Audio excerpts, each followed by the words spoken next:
The following content is provided under a Creative Commons license. Your support will help MIT OpenCourseware continue to offer high-quality educational resources for free. To make a donation or view additional materials from hundreds of MIT courses, visit MIT OpenCourseware at ocw.mit.edu. Okay, I want to start where we left off. You remember last time we were looking at Fibonacci. And so we've got it up here, a nice little recursive implementation of it.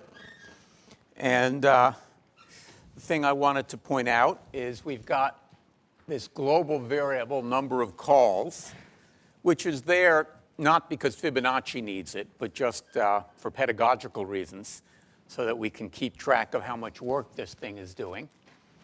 And I've turned on a print statement, which was off last time, so we can see what it's doing as it runs.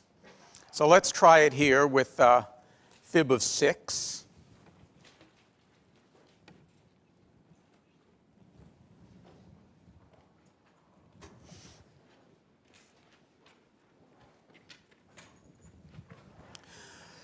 So as we would hope, fib of 6 happens to be 8.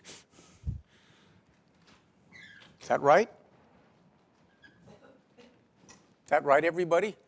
Should fib of 6 be 8? I don't think so. Right? So first thing we should do is scratch our heads and see what's going on here.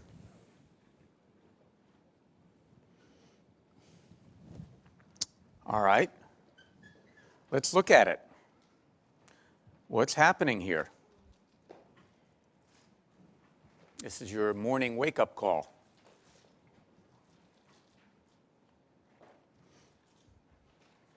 What is happening?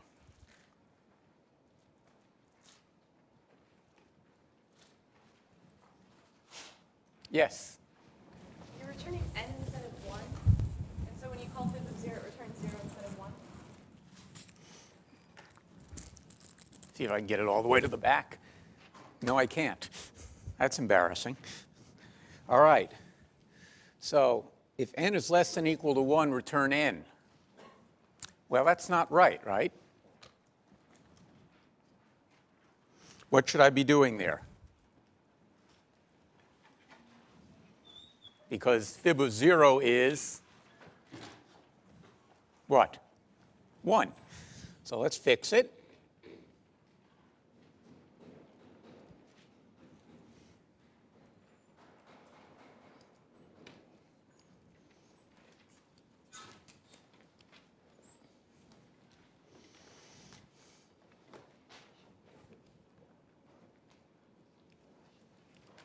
How about that, right? Or maybe what would be even simpler than that? Maybe I should just do that. Now let's try it.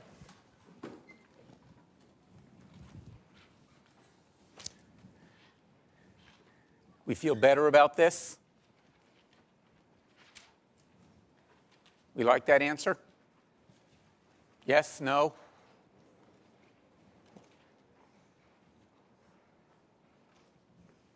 What's the answer, guys? What should Fibonacci of 6 be? I think that's the right answer, right? OK. So what do I want you to notice about this? I've computed a value which is 13, and it's taken me 25 calls, 25 recursive calls to get there. Why is it taking so many? Well, what we can see here is that I'm computing the same value over and over again.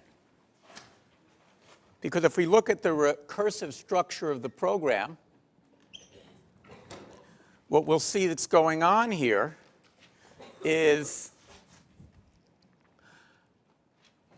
I call fib of 5 and 4. But then fib of 5 is also going to call fib of 4. So I'm going to be computing it on those branches. And then it gets worse and worse as I go down. So if I think about computing fib of 0, I'm going to be computing that a lot of times. Now, fortunately, fib of 0 is short. But the other ones are not so short. And so what I see is that as I run this, I'm doing a lot of redundant computation, computing values whose answer I should already know.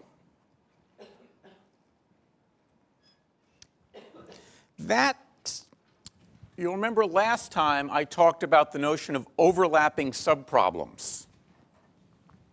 And that's what we have here. As with many recursive algorithms, I solve the bigger problem by solving a smaller instance of the original problem. But here there's overlap. The instant, unlike binary search, where each instance was separate, here the instances overlap. They share something in common. In fact, they share quite a lot in common. That's not unusual. That will lead me to use a technique I mentioned again last time called memoization.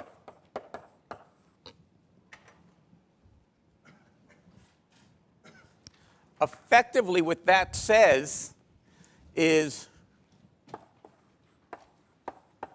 we record a value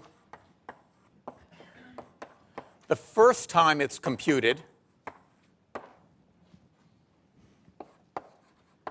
then look it up.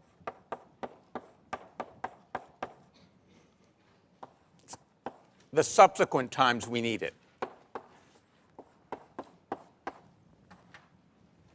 So it makes sense. If I know I'm going to need something over and over again, I squirrel it away somewhere and then get it back when I need it. So let's look at an example of that.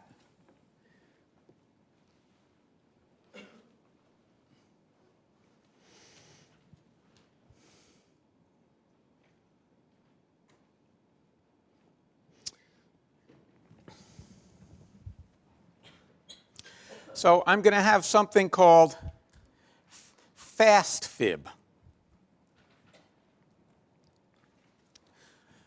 But first, I'm going to have, well, let's look at what fast fib does, and then we'll come back to the next question. It takes the number whose Fibonacci I want, plus a memo. And the memo will be a dictionary that maps me from a number to fib of that number. OK? So what I'm going to do, well, let's get rid of this print statement for now. I'm going to say if n is not in memo, remember the way dictionary works. It says, is the key, does the key have a value? Then I'll call fast fib recursively with n minus 1 in memo and n minus 2 in memo. Otherwise, I'll return the memo. Well, let's look at it for a second. This is the basic idea, but do we actually believe this is going to work? And again, I want you to look at this and think about what's going to happen here. Before we do that, or as you do that, let's look at fib 1. The key thing to notice about fib 1 is it has the same specification as fib. Because when somebody calls Fibonacci, they shouldn't worry about memos and how I've implemented it. That has to be under the covers. So I don't want them to have to call something with two arguments, the integer and a memo. So I'll create fib 1, which has the same arguments as fib. The first thing it does is it initializes the memo. And it initializes it by saying, if I get 0, I return. Whoops. Ha-ha. Let's be careful here. If I get 0, I return 1. If I get 1, I return 1. So I put 2 things in the memo already. And then I'll call fastfib and returns the result that it has. So you see the basic idea. I take something with the same parameters as the original, add this memo, give it some initial values, and then call.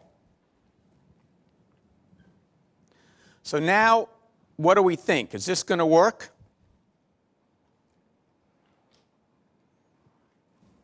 Or is there an issue here?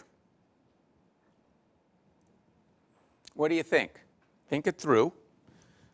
If it's not in the memo, I'll compute its value and put it in the memo, and then I'll return it. OK? If it was already there, I just look it up. That makes sense to everybody? So let's see what happens if we run it.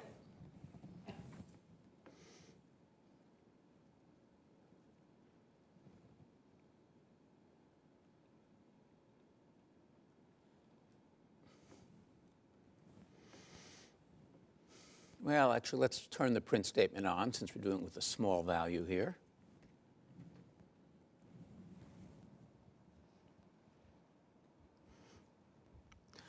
So what we've seen is I've run it twice here. When I ran it up here with the old fib, and we printed the result, and I ran it with fib 1 down here, the good news is we got 13 both times. The even better news is that instead of 25 calls, it was only 11 calls.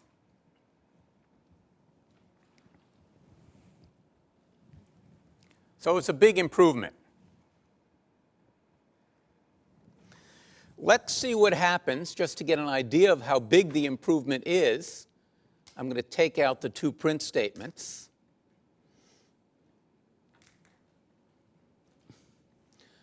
And let's try it with a bigger number.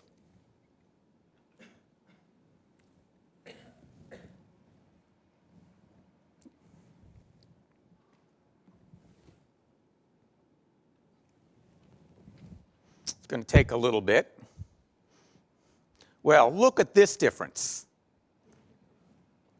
It's 2,692,537 versus 59. That's a pretty darn big difference. And I won't ask you to check whether it got the right answer, at least not in your heads. So you can see, and this is an important thing we look at, is that as we look at growth, it didn't look like it mattered a lot with 6, because it was one small number to one slightly smaller number. But this thing grows exponentially. It's a little bit complicated exactly how. But you can see as I go to 30, I get a pretty big number. And 59 is a pretty small number. So we see that the memoization here is buying me a tremendous advantage. And this is what lies at the heart of this very general technique called dynamic programming. And in fact, it lies at the heart of a lot of useful computational techniques where we save results. So if you think about the way something like, say, MapQuest works, and last week in recitation you looked at the fact that the shortest path is exponential.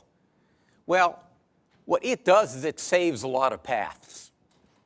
It kind of knows people are going to ask, how do you get from Boston to New York City? And it may have saved that. And if you're going from Boston to someplace else where New York happens to be on the way, it doesn't have to recompute that part of it. So it saved a lot of things and squirreled them away. And that's essentially what we're doing here. Here we're doing it as part of one algorithm. There, they're just storing a database of previously solved problems and relying on something called table lookup, of which memoization is a special case. But table lookup is very common. When you do something complicated, you save the answers, and then you go get it later. I should add that in some sense, this is a phony straw man, Fibonacci. Nobody in their right mind actually implements a recursive Fibonacci the way I did it originally, because the right way to do it is iteratively, and the right way to do it is not starting at the top, but starting at the bottom. And so you can piece it together that way. But don't worry about it. It's not, I'm just using it because it's a simpler example than the one I really want to get to, which is knapsack. OK, people get this and see the basic idea and why it's wonderful. All right. Now, when we talked about optimization problems in dynamic programming, I said there were two things to look for. One was overlapping subproblems, and the other one was optimal substructure.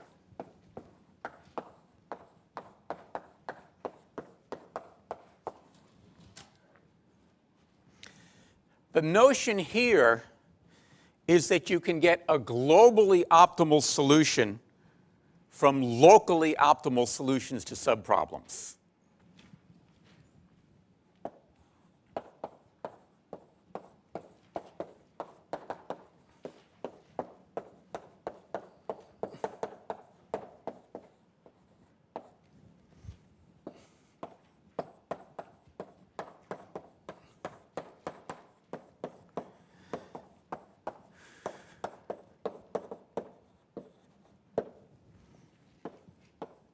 This is not true of all problems.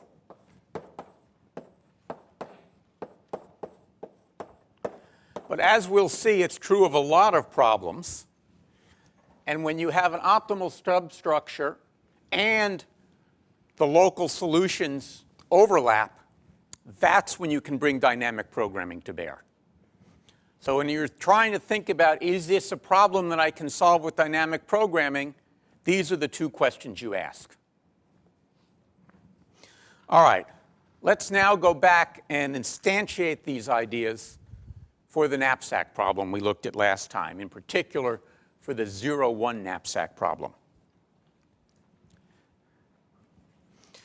So we have a collection of objects. We'll call it A.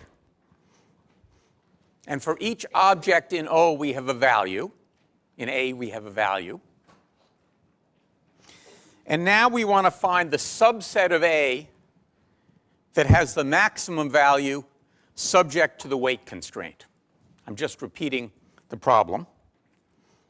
Now, what we saw last time is there's a brute force solution.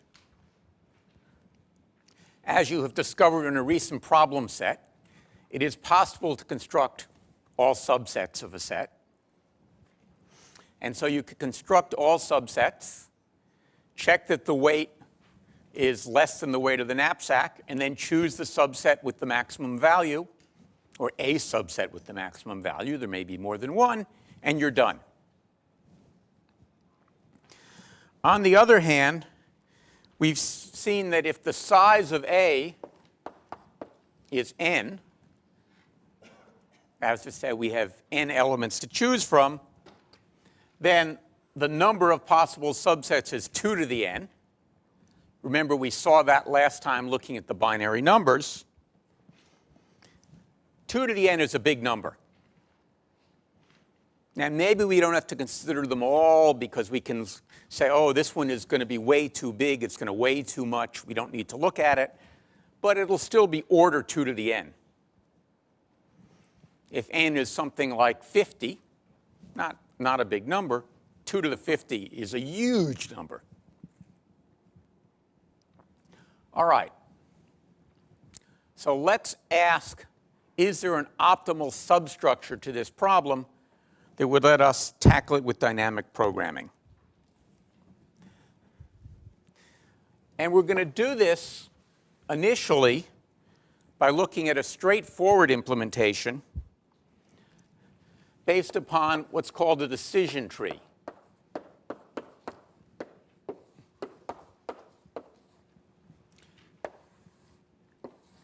This is a very important concept, and we'll see a lot of algorithms essentially implement decision trees.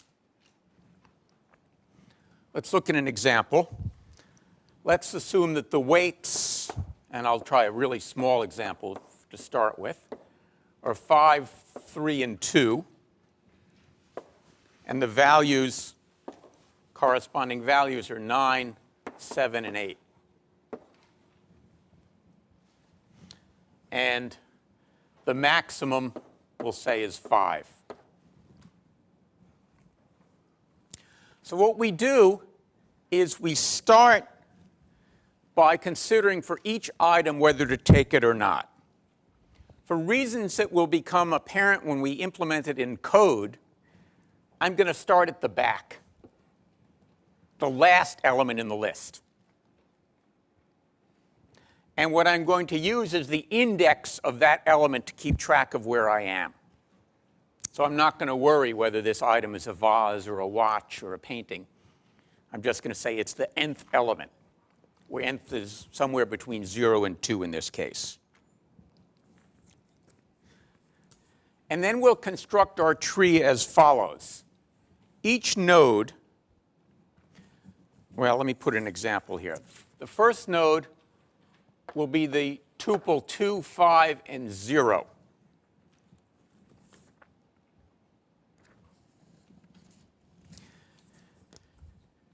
Standing for, let me make sure I get this in the right order. Well, the index, which is 2, I'm the last element in this case. So that's the index. This is the weight still available.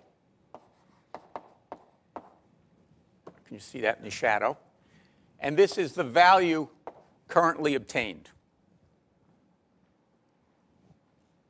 So I haven't included anything. Means I have all 5 pounds left, but I don't have anything of value. Now, the decision tree, if I branch left, it's a binary tree, this is going to be don't take. So I'm not going to take the item with an index of 2. So that means this node will have an index of 1, the next item to be considered. I still have 5 pounds available, and I have 0 value.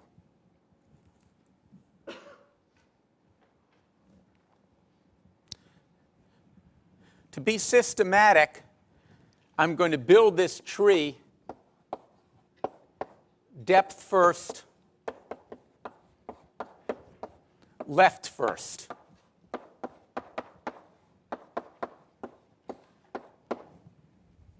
At each node, I'm going to go left until I can't go any further. So we'll take another don't take branch here. And what is this node going to look like? Pardon? 0, 5, 0. And then we'll go one more, and I'll just put a minus indicating I'm done. I can't look below that. I still have 5 pounds left, and I still have 0 value. The next thing I'm going to do is backtrack.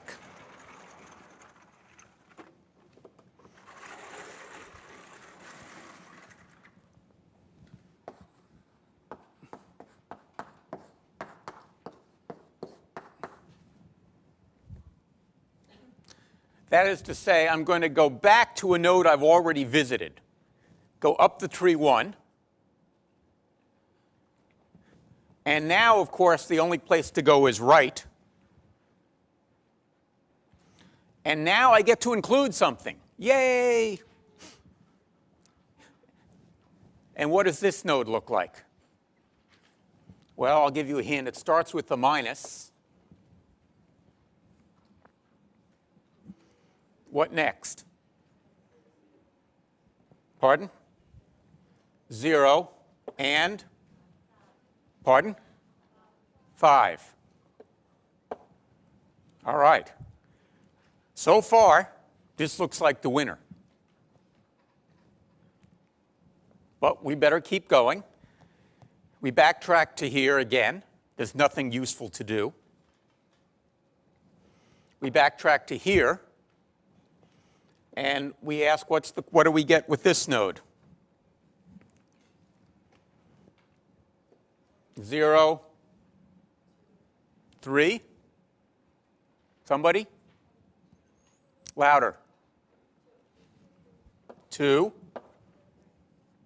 And then? Pardon? There's a value here. What's this value? I've included item number 1, which has a value of 7, right?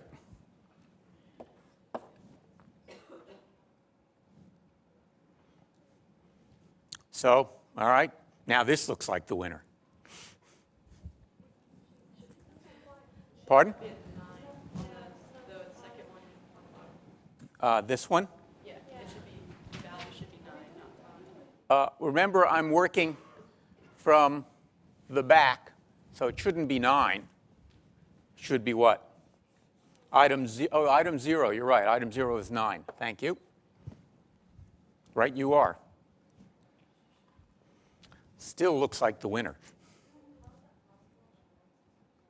I can't hear you.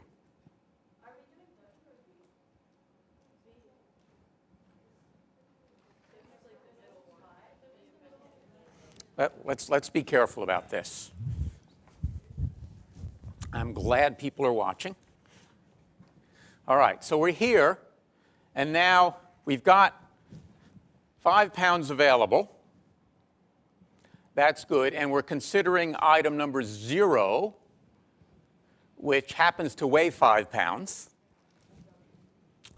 So that's a good thing. So it's the last item to consider. If we include it, we'll have nothing left, right? Because we had 5 and we're using all 5. So that will be 0. And its value is 9. So we put 1 item in the backpack, and we've got a value of 9. Anyone have a problem with that? So far, so good?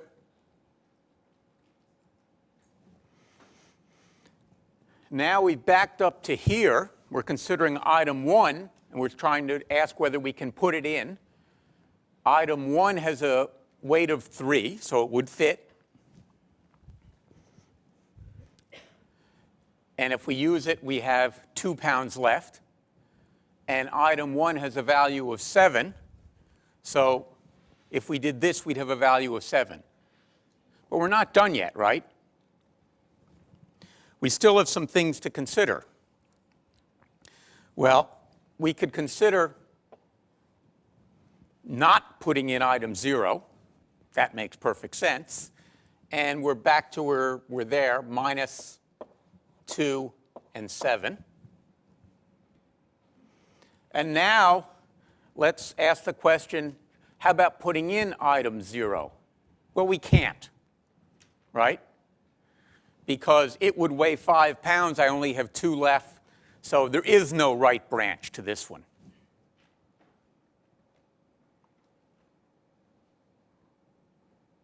So I'm making whatever decisions I can make along the way. All right, let's back up to here. And now we're going to ask about taking item 2. If we take item 2, then, well, the index after that will, of course, be 1. And the available weight will be 3. And the value will be 8, right? All right, now we say, can I take item 1? Yeah, I can. It only weighs 3, and I happen to have 3 left. So that's good.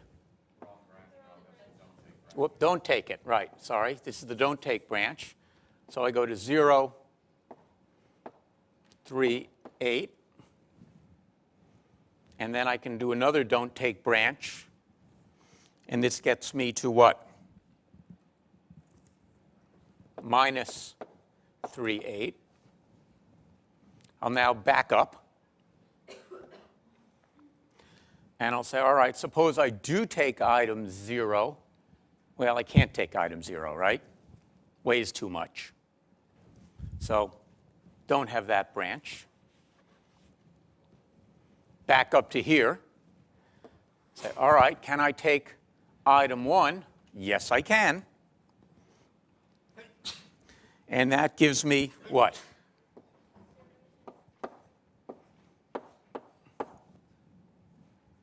We have a winner.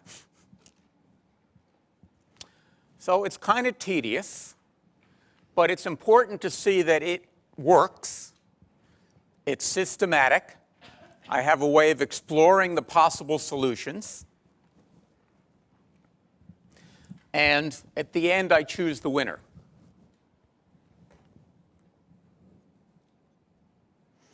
What's the complexity of this decision tree solution?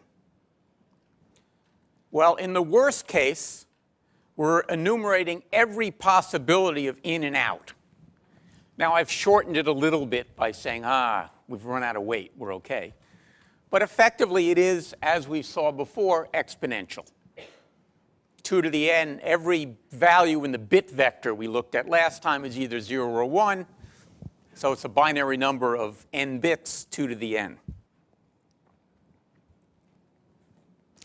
Well, let's look at a straightforward implementation of this. We'll get rid of Fibonacci here. We don't want to bother looking at that again. Hold on a second until I comment this out. Yes? To be complete, you might want to finish the don't take branch on the last. Yeah. There's a branch we could finish here, but since we're out of weight, we sort of know we're going to be done. Right, so we could complete it, but it's not very interesting.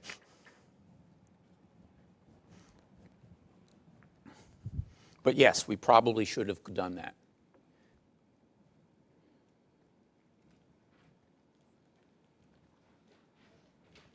So let's look at an implementation here.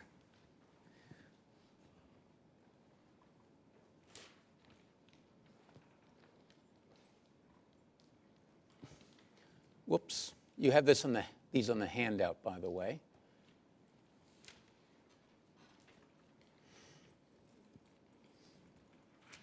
So here's max val. It takes 4 arguments. The weight, W and V, these are the 2 vectors we've seen here of the weights and the values. It takes I, which is in some sense the length of those vectors, -1 because of the way Python works. So that gives me my index. And the amount of weight available, AW for available weight.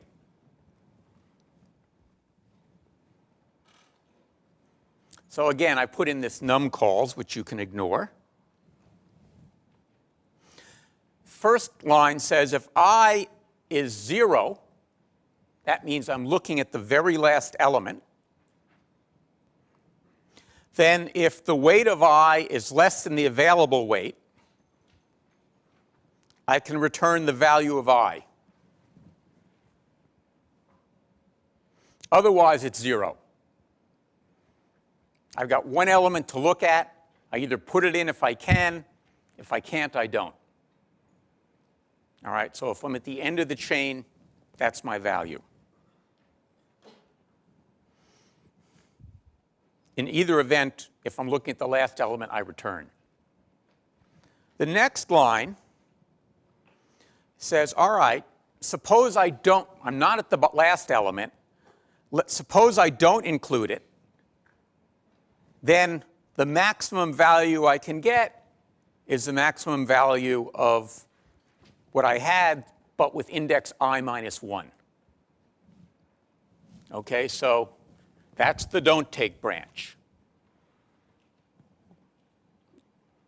As we've seen systematically in the don't takes, the only thing that gets changed is the index.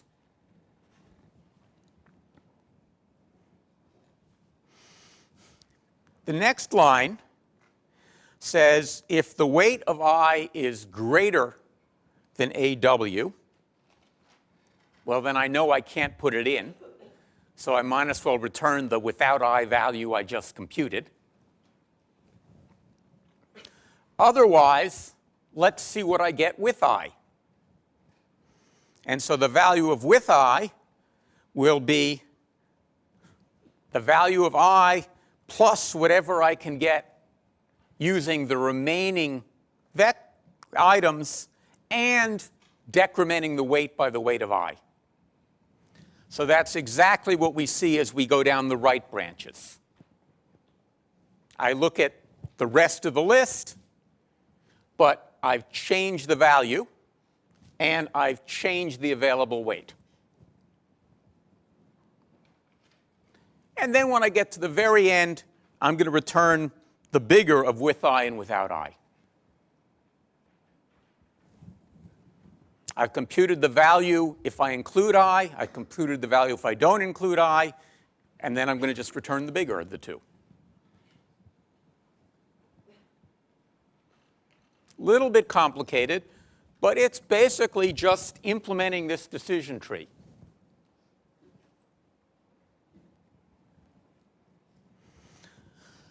Let's see what happens if we run it. Well, what I always do on anything like this is the first thing I do is I run it on something where I can actually compute the answer in my head. So I get a sense of whether or not I'm doing the right thing. So here's a little example.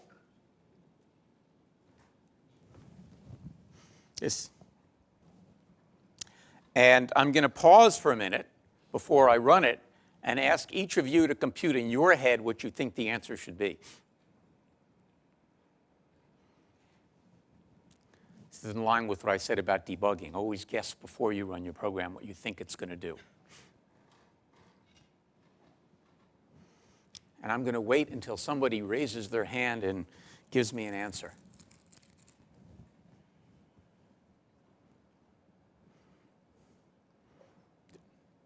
Yes? 29.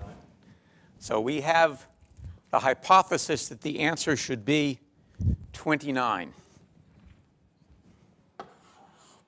Ooh, that's bad. So as people in the back are answering these questions because they want to test my arm.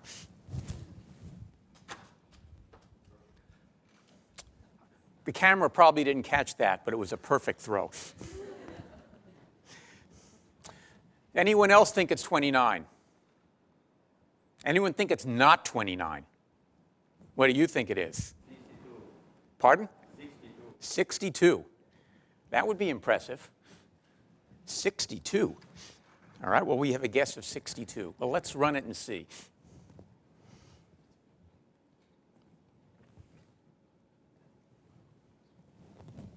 $29 it is.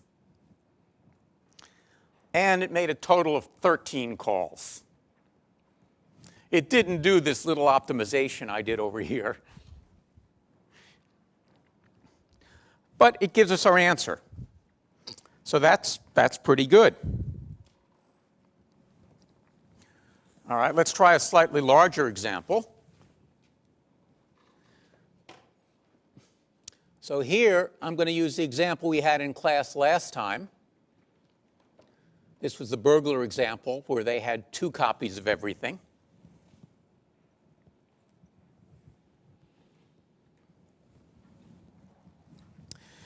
Here, it gets a maximum value of 48 and 85 calls. So we see that I've doubled the size of the vector, but I've much more than doubled the number of calls. This is one of these properties of this kind of exponential growth. Well, let's be really brave here And let's try a really big vector. So this particular vector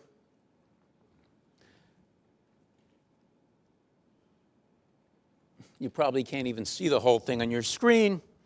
Well, it's got 40 items in it.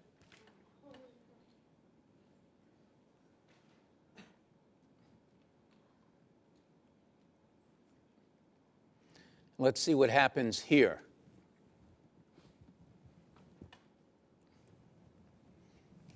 All right, who wants to tell me what the answer is while this computes away? Nobody in their right mind. I can tell you the answer, but that's because I've cheated and run the program before. All right, this is going to take a while. And why is it going to take a while? Actually, it's not 40. I think these are... all right, so the answer is 75, and the number of calls is 1.7 million. Pardon? 17 million. Computers are fast, fortunately. Well, that's a lot of calls.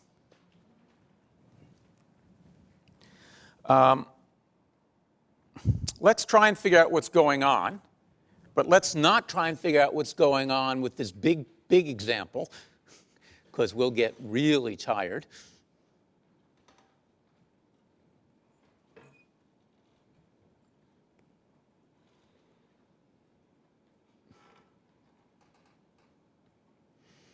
Oh, actually, before we do that, just for fun, what I want to do is write down for future reference, as we look at a fast one, that the answer is 75. And Eric, how many calls? 240,000. All right. We'll come back to those numbers. All right, let's look at it with a smaller example. We'll look at our example of 8. That we've looked at before. And we'll turn on this print statement. Ooh, what was that?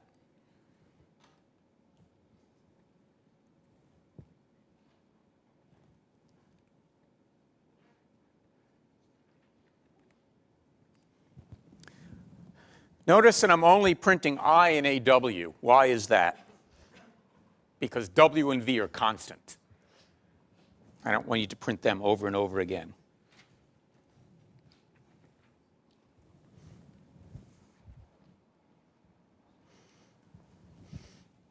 No, I better call it. That would be a good thing to do, right? So let's see. We'll call it with this one.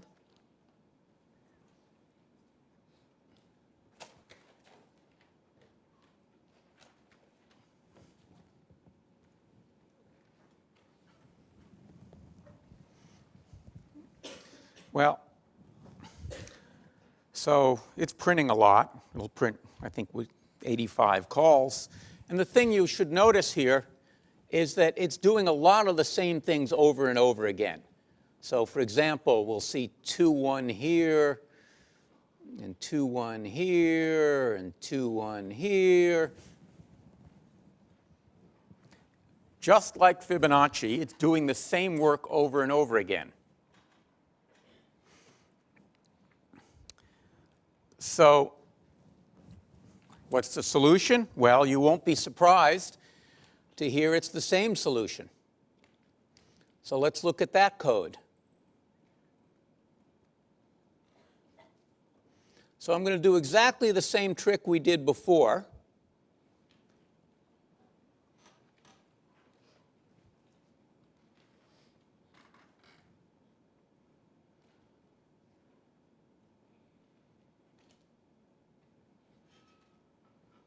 Whoops, I don't want to be doing Fibonacci.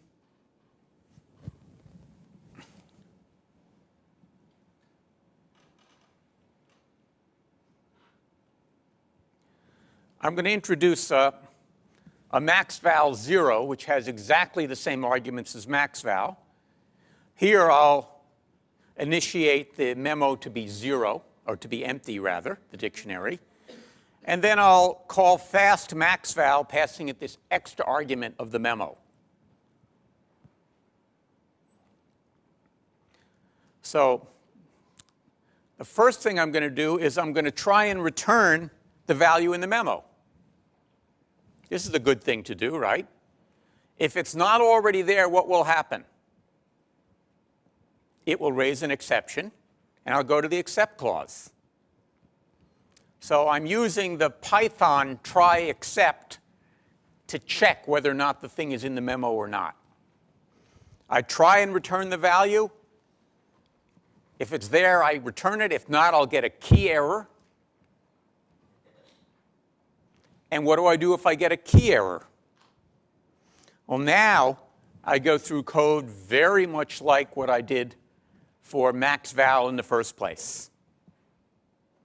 I check whether it's 0, et cetera, et cetera. It's exactly really the same, except before I return the value I would have returned, I squirrel it away in my memo for future use. So it's the same structure as before, except before I return the value, I save it. So the next time I need it, I can look it up.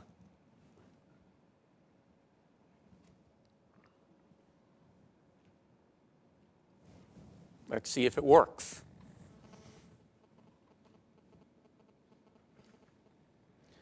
Well,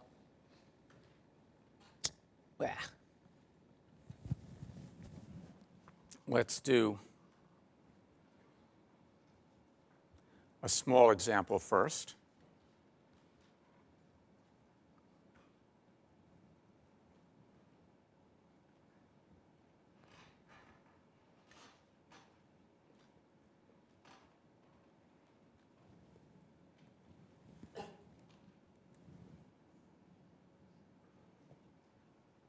Now, it's calling the old maxval with all those print statements. Sorry about that, but we'll let it run. Well, it's a little bit better. It got 85, the same answer, but 50 calls instead of 85. But let's try the big one, because we're really brave. So here's where we had 30 elements and a maximum weight of 40.